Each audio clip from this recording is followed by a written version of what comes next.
Hello guys, in today's video I'm gonna show you how to allow notifications on your account on Messenger, easy and quick. First click on these three lines here, now click settings, and now click notifications and sounds. Here as you see you will find customize notifications, click on it, and here you will find allow notifications, click on it, and that's it. That's how to allow notifications on your account on Messenger, easy and quick.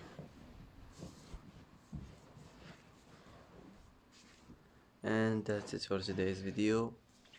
If you like this video, don't forget to like and don't forget to subscribe.